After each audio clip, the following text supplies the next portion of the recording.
Sejam muito bem-vindos a mais um vídeo da nossa série Dissecando Provas. A gente vai resolver hoje a prova da Faculdade de Ciências da Saúde de Barretos, tá? De 2021.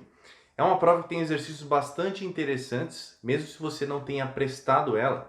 Acho que vale a pena você pegar algumas dicas aqui e tentar pensar em alguns exercícios aqui que a gente vai resolver junto, tá? Tem umas coisas bem legais aqui que vale a pena você ver. E claro, se for relevante para você essa resolução, não esquece de se inscrever no canal e deixar um like no vídeo também. É uma forma de você dizer para o YouTube que esse conteúdo é relevante. Assim você ajuda esse projeto também e ajuda eu a ajudar outras pessoas que prestaram a sua prova ou que prestaram outras provas ou que precisam aprender matemática de alguma forma. Beleza? Então, bora resolver. Então, você está vendo aí a primeira questão, a questão 71, a prova de matemática, claro. E como foi no vídeo passado, eu vou deixar que vocês pausem o vídeo para ler o enunciado. Eu não vou ler ele com vocês, eu já vou partir direto para a resolução para a gente ganhar tempo, certo?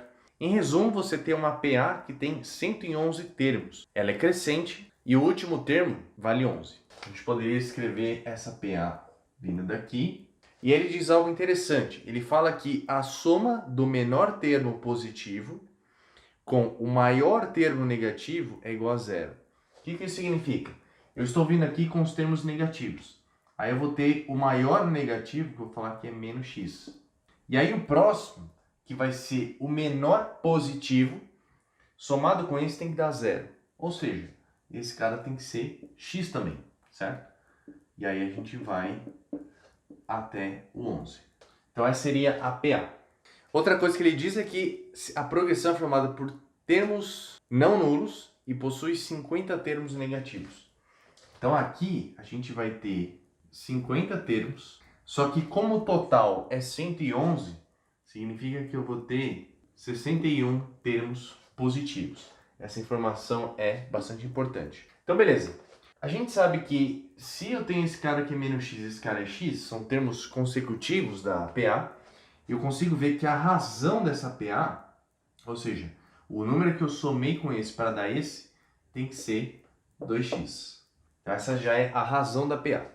E eu posso lembrar do termo geral de uma PA, que é o AN, sendo o A1 mais N menos 1 vezes E.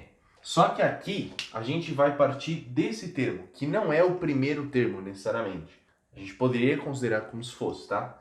Só que eu vou relacionar esse cara, que é o último, vou considerar que é o AN, e esse daqui, que eu vou considerar que é o A1, tudo bem? Vamos trabalhar só com essa parte da PA. Então veja, eu vou ter aqui 11, que é igual o x, mais o n menos 1.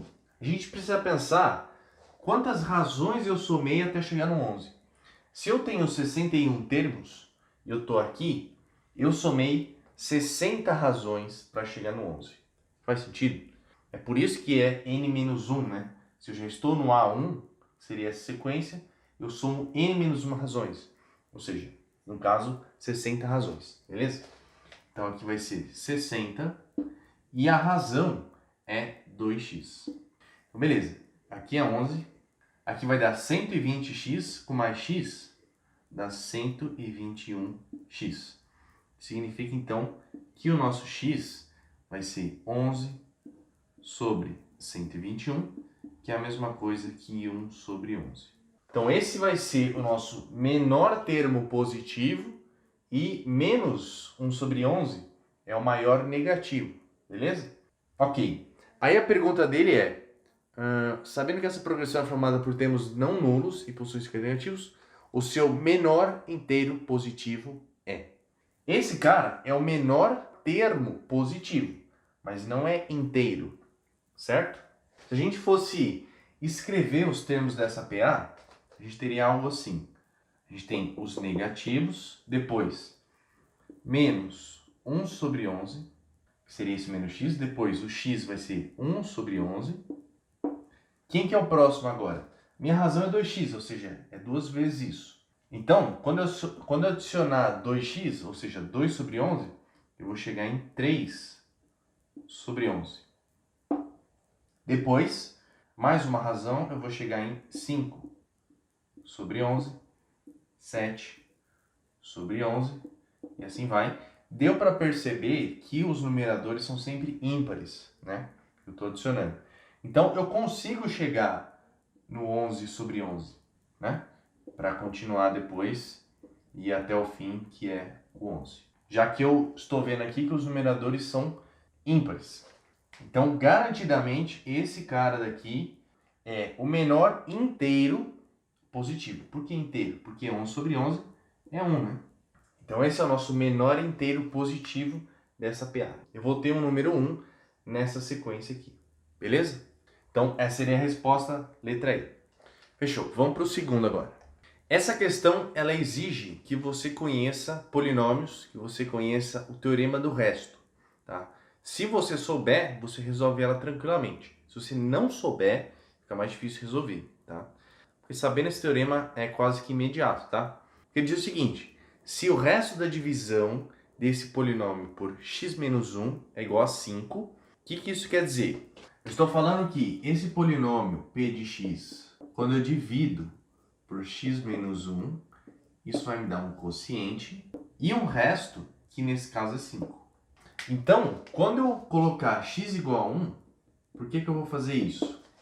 Dá uma olhada. Quando x for 1, isso dá 0. Isso dando 0, mata o quociente, só sobra o 5. Então, sei, isso já é o teorema do resto, que p de 1 é 5. Tudo bem? E quem é p de 1? É só a gente olhar na expressão que ele deu no polinômio. Eu vou ter menos 3 vezes x ao cubo, então vai ser simplesmente menos 3. Depois, 4x quadrado, então simplesmente 4. Depois, 2x, então só somar 2. E por último, o q. E aí, extremamente simples a gente fazer essa conta, né? Menos 3 mais 4 dá 1, mais 2 dá 3. Eu vou descobrir que o meu q vale 2. Então, esse é o cara que está faltando no polinômio, na expressão do polinômio, que vai ser essa daqui agora, né? Menos 3x ao cubo, mais 4x quadrado, mais 2x mais 2. E aí ele quer saber o resto da divisão desse polinômio por x mais 1. Então vai ser mais ou menos essa estrutura, aqui vai ser x mais 1. Então eu preciso pensar qual que é o valor de x que vai fazer isso ser zero, quando aqui for x mais 1. É quando x for menos 1, concorda?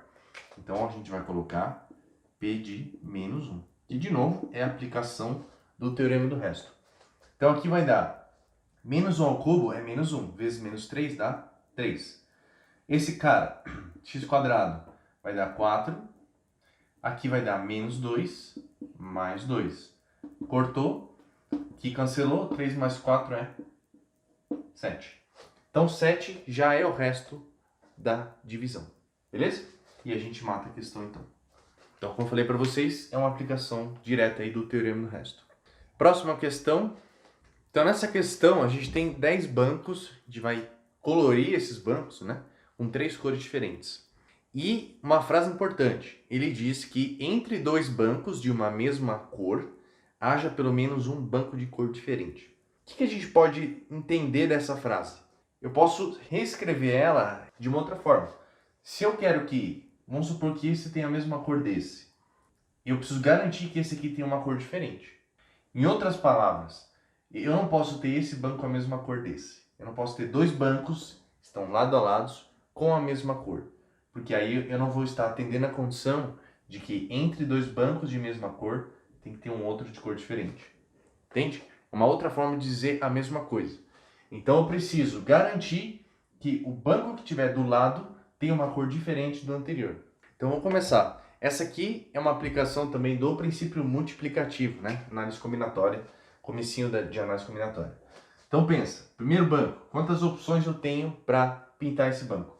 Então são 3 opções. Próximo banco, eu não posso escolher a mesma cor que eu escolhi aqui. Então se eu tinha 3 cores, eu tiro uma opção, sobram 2 opções. E aí que vem, né? Aqui, a única restrição é que eu não posso pintar da mesma cor desse. Porém, eu posso pintar da mesma cor desse. Esse banco pode ser a mesma cor desse, certo? Então, eu também vou ter 2 opções de cor. E a ideia se segue, né? Então, 2 aqui e vai embora. como eu tenho 10 bancos, eu vou ter 9 números 2. Então isso é 3 vezes 2 elevado a 9. É claro que essa resposta não tem. Então quando você faz essa conta, isso vai dar 1536. Então essa é a resposta do exercício, seria o item A. Beleza? Próximo exercício. Esse tipo de exercício a gente pode resolver tanto pelo diagrama de Venn, usando conjuntos, né? Ou pela tabela. Fica a seu critério. Eu vou resolver pela tabela. Talvez alguns de vocês prefiram. Então, a gente tem homens e mulheres. Pessoas que tiveram lá pela primeira vez e pessoas que tiveram mais de uma vez. Vamos escrever dessa forma. Então aí, ó, do total de hóspedes, 40% são homens. Essa coluna aqui, eu sei que tem 40%. Depois ele diz que 48% estão nesse hotel pela primeira vez. O que isso quer dizer? Ele não está falando que são 48% dos homens, e sim que 48% das pessoas estão no seu hotel pela primeira vez. Então, aqui eu tenho 48%. São todas as pessoas que estão aqui pela primeira vez. Eu sei, então, que se eu tenho 40% homens, 60% são mulheres, e eu sei que 52% já foram lá mais de uma vez, beleza? A gente já consegue completar a tabela com essas informações. Depois, do total de mulheres, 45% já estiveram no hotel. Então, do total de mulheres, que é isso aqui, 45% deste total já estiveram no hotel. Então, a gente precisa calcular quanto que é 45% de 60%. Então, a gente pode escrever o seguinte: 45%, 60%, se eu colocar em fração, é a mesma coisa que 3/5. Então, ó, 45 dividido por 5 dá 9. 9 vezes 3, então 27. Então, isso é 27%. Então, aqui, 27% são as mulheres que já estiveram mais de uma vez aqui. Isso significa que essas mulheres aqui, 33% estão pela primeira vez. E veja que eu já consigo matar todas as informações da tabela. Se aqui eu tenho 33 e o total tem que ser 48, aqui garantidamente é 15%. E se eu tenho que ter 40% aqui, isso aqui vai ter que ser 25%. Então aí vem a pergunta: um hóspede será sorteado. A probabilidade do hóspede sorteado ser um homem que está nesse hotel pela primeira vez é exatamente isso daqui, né? Um homem que está no hotel pela primeira vez, 15% de chance. Beleza? E aí mata a questão, seria a letra B. Então a nossa próxima questão, uma questão de matriz, também bem tranquila, desde que você saiba interpretar bem essas informações. Ele te dá a lei de informação de cada matriz, da matriz A e da matriz B, são essas daqui. Lembrando que o I e J representam linhas e colunas, né? Então o I é linha, J é coluna. Essas matrizes são 2 por 2 e ele quer saber o maior elemento da soma. Então eu preciso criar essas duas matrizes, somar elas e ver qual que vai ser o maior elemento. Então vamos lá. Se eu tenho a matriz A aqui, e eu sei que ela segue essa lei de formação, o meu primeiro elemento vai ser a linha 1, coluna 1. Então o I vale 1 e o J vale 1, certo?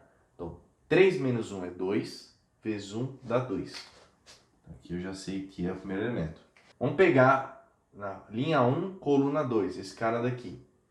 Linha 1, então 3 menos 1 dá 2, coluna 2 vai dar 4. Depois, linha 2, coluna 1. Então I é 2, 3 menos 2 dá 1, vezes 1, que dá 1. E agora, linha 2, coluna 2. Então, 3 menos 2 dá 1, vezes 2 é 2. Então, essa aqui é a matriz A completa. Matriz B agora. Veja que o J não aparece. Então, independe da coluna, tá? Se independe da coluna, se eu tiver na primeira linha, o I vale 1. Então, vai ser 4. Então, vou ter aqui 4 e 4. Se eu tiver na segunda linha, o I vai ser 2. Então, aqui vai ser 3. Então, a gente tem aí já as duas matrizes. É claro que você não precisa agora achar a matriz C, que seria a soma delas. Pelo seguinte, a gente só quer saber o maior elemento. Então, é só você ver quais elementos aqui vão dar maior soma. E claramente vai ser o 4 com 4, né? A gente não tem nada maior que isso. Significa que o maior elemento da matriz C é esse cara que vai estar aqui, que é o 8. E já seria a resposta. Eu não preciso saber quem está aqui, nem quem aqui, nem aqui. Certo? O 8 já é a resposta, seria a letra A. E aí a gente parte para o próximo exercício. Então vamos lá. Nesse exercício, ele te dá esse trapézio formado por duas retas, te dá a equação da reta R, fala da área dele e ele quer a equação da reta S. Essa reta S, ela é uma reta vertical.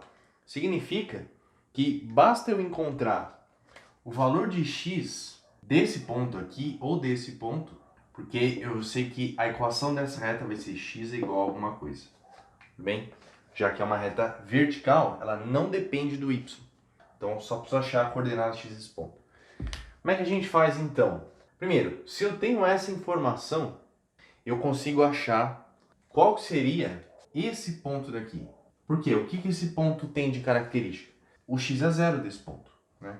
Então, basta eu pegar essa equação por x igual a zero, e aí eu vou descobrir que o y tem que ser 2. Então, esse ponto aqui é o 0 e 2, bem? Essa altura aqui é 2. Então, vamos falar que essa outra altura que eu quero achar, vamos chamar ela de Bzinho. Além disso, eu vou falar que isso aqui é H, que seria a altura do trapézio, e achando o H eu já tenho isso aqui, né? O H vai ser exatamente a coordenada desse ponto. Então, a minha busca aqui é achar o H. Só que tem uma coisa, esse ponto, a coordenada x dele vai ser o H, e a coordenada y vai ser o B, né? É esse ponto aqui. E outra coisa, eu sei que esse ponto pertence à reta R, ou seja, ela tem que satisfazer esta equação aqui. Fez sentido? Então, o que você poderia fazer? Poderia substituir o H e o B, isolar uma delas para escrever uma em função da outra. Na verdade, é isso que eu vou fazer, tá? Eu vou pegar, substituir o x por H, e eu descubro que meu B, 3H sobre 8, mais 2. Esse é o meu B.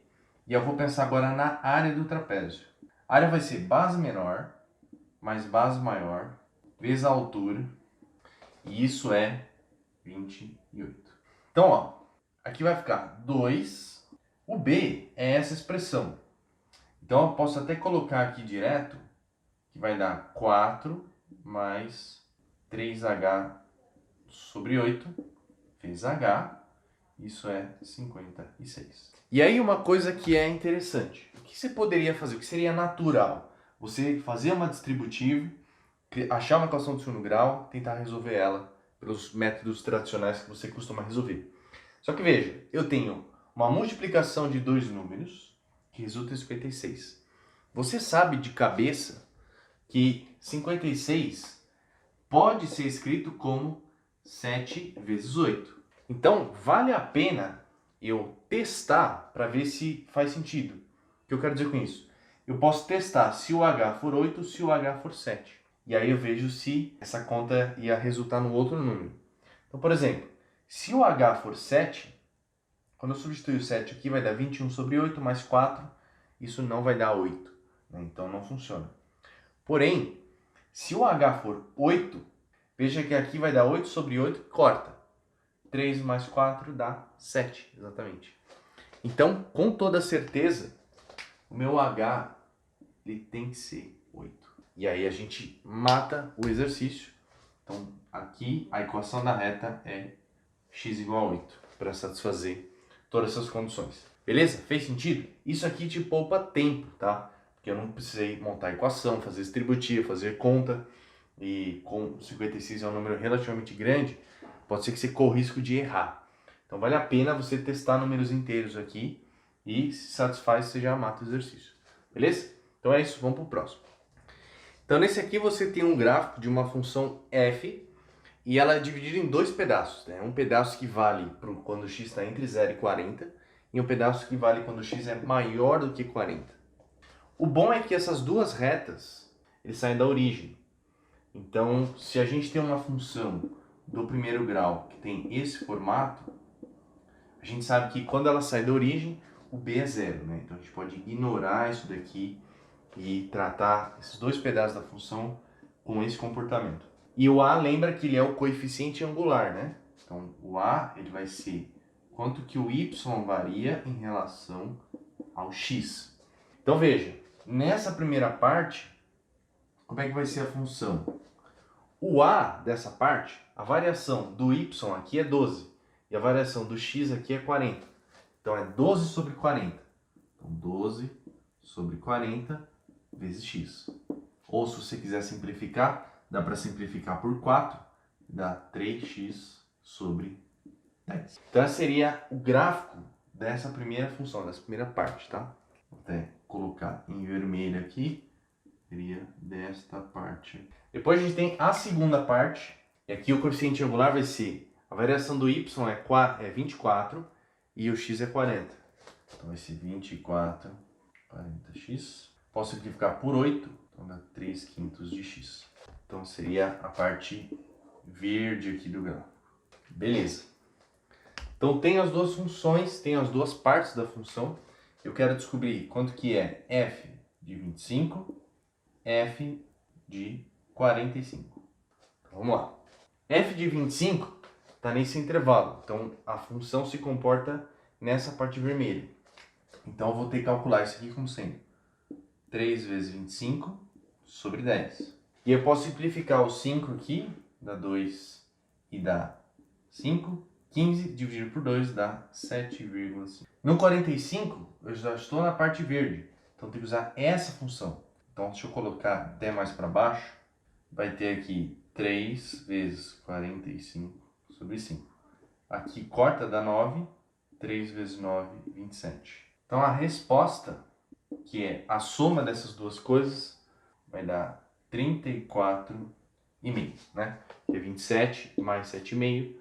Dá 34,5. Então essa seria a resposta que ele está pedindo. Beleza? Não é muito complicado, né? Era só você conseguir calcular a equação da reta para essas duas partes da função e aí achar esses valores que ele está pedindo. A próxima questão, então a gente tem isso daqui, ele te dá a cotangente do ângulo beta e a base. E além disso, ele também te dá a área, né? Então eu coloquei uma altura aqui para que a gente relacione a área, porque o jeito mais básico de se calcular a área de triângulo é fazer base vezes a altura dividido por 2. Isso tem que ser 20. Então você vai descobrir aqui que o H tem que ser 4. Então a nossa primeira informação que o H é 4. Vou até já colocar isso daqui aqui. E eu quero que você repare na informação da cotangente. Ele fala que a cotangente de beta é 0,75. 0,75 é a mesma coisa que 3/4. E cotangente é cosseno sobre seno. Por quê? Porque é o inverso da tangente, né? Se a tangente é seno sobre cosseno, a cotangente é o contrário, é inverso. Cosseno sobre seno. Então isso aqui é 3 sobre 4. O que é importante que você olhe para isso? Que ele está dizendo que o seno do ângulo é proporcional a 4 e o cosseno é proporcional a 3. Só que veja, se eu olhar aqui, esse cara já é 4. Então, se esse cara aqui, que é o lado oposto, ele está relacionado com o seno, já é 4, e aqui eu tenho 4, eu posso dizer que o cosseno aqui, que é proporcional a 3, já significa que aqui tem que ser 3. Beleza? É só um jeito mais rápido de você chegar nesse valor. É claro que você pode distribuir, colocar o seno em função do cosseno, substituir na relação fundamental, você ia chegar nesses valores. Mas isso aqui é um olhar mais treinado para você pegar esses truques também, que vale a pena. E a gente tem um triângulo retângulo, catetos 3 e 4, com certeza a hipotenusa é 5. Beleza.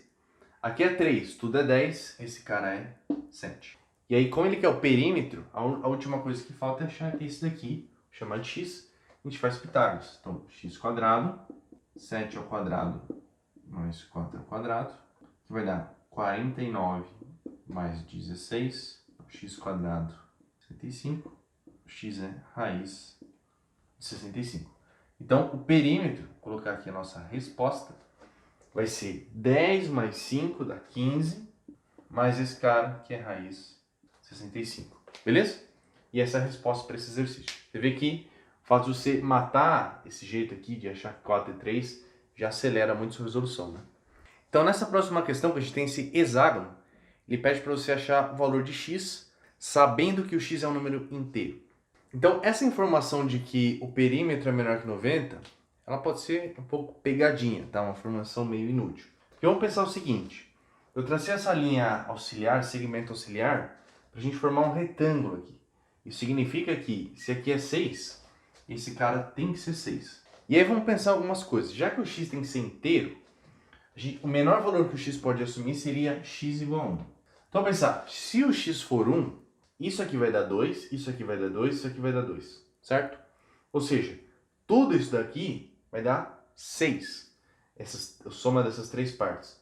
Só que não pode dar o mesmo valor desse cara, né? Já que isso daqui teria que ser maior que 6. Então, essa hipótese do x ser igual a 1 está descartada. Fez sentido por quê? Tá, beleza. Então a gente pode partir para a próxima hipótese, que seria x igual a 2. Mas antes da gente analisar x igual a 2, eu queria analisar com vocês x igual a 3. E já você vai entender por quê. Porque, ó, se o x for 3, isso daqui, 2 vezes 3 dá 6. Só esse pedaço dá 6. Ou seja, ele estaria do mesmo tamanho disso. E não faz sentido, porque se fosse verdade, isso aqui deveria ser um quadrado, né? Porque eu ter 6, 6, 6 e 6. E não é o que o desenho mostra. Isso aqui é um trapézio. Então, o x também não pode ser 6 e tem que ser menor que isso. Então, essa hipótese está descartada. Então, com certeza, o x só vai poder ser 2. Né? Já que ele tem que ser maior que 1 e menor que 3, o único valor inteiro possível é x igual a 2. Que vai dar 4, 4 e 4, que é um valor viável e razoável para ir de acordo com o desenho. Beleza? Era só isso que teria que fazer nessa questão. Qualquer outra coisa aí talvez poderia complicar mais a resolução. Fechou? Então vamos para o último. Então nessa questão, como você está vendo, a gente tem as alturas nesse intervalo fechado de 150 a 180. Além disso, ele diz que as alturas são números inteiros e a gente tem 31 pessoas inicialmente. A grande chave, a grande pegadinha dessa questão é você perceber quantos números inteiros eu tenho nesse intervalo fechado. Ou seja, quantos números eu tenho de 150 a 180, considerando os extremos. E, curiosamente, é 31. Então, você pensou que fosse 30. Seria 30 se partisse 151, né? É a mesma coisa. Quantos números a gente tem de 0 até 10? São 11 números. A gente tem 10 números se for de 1 a 10, ou de 0 a 9, tá? Então, tem que tomar cuidado com isso, para você ficar atento quando calcular a quantidade de números do intervalo. Então, se eu tenho idades que são números inteiros, eu tenho um intervalo que tem 31 números inteiros e eu tenho 31 pessoas, que significa que cada pessoa vai ter uma altura correspondente a cada número desse intervalo, já que ele fala também que as alturas são diferentes, né?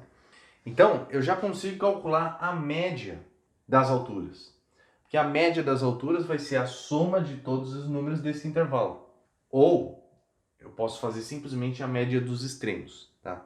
O motivo disso também está um pouco relacionado com PA. Quando você faz soma de PA, você também vai fazer mais ou menos isso que eu vou fazer. Ó. Então a média vai ser 150 mais 180 dividido por 2. Essa é a média. Veja, por que eu estou somando os extremos? Como eu falei, se a gente fosse fazer a soma de PA, ou seja, a soma de todos os números inteiros, eu faria o primeiro mais o último, multiplicaria pela quantidade, que é 31, dividido por 2. A única coisa que não tem aqui é o 31, porque na média a gente faz a soma dividido pela quantidade. Por isso que o 31 não aparece. Então essa ideia vem do conceito de PA também, tá? Então beleza, fazendo isso daqui, tem duas formas de calcular isso aqui, tá? Ou você soma realmente e divide por 2, ou você divide por 2 cada carinha desse. Então 150 por 2 dá 75, 180 por 2 dá 90. Então 90 mais 75 vai dar 165 centímetros. E aí veja, ele diz que a Clarice saiu desse grupo de pessoas e a média se manteve a mesma. Então qual é o único valor que eu tiraria desse intervalo para manter a média? É exatamente o valor que é a própria média, entende? Se eu acrescento o número que é igual à média ou tiro o número que é igual à média, eu não altero a média desses valores. Em outras palavras, a altura da Clarice é exatamente 165, beleza? Que é o valor que não altera a média desse intervalo. Então, por isso seria a resposta C. Beleza? Então, espero que tenha sido útil essa resolução. Se ficou alguma dúvida, deixa aí nos comentários. Se você quiser que eu resolva outras provas também, fala aí nos comentários que eu vou procurar atender as demandas de vocês de acordo com o que você quer. Não esquece de deixar o like e se inscrever no canal também para ser notificado dos próximos conteúdos, tá? Não esquece de ativar o sininho. Beleza? Então era isso, a gente se vê no próximo vídeo.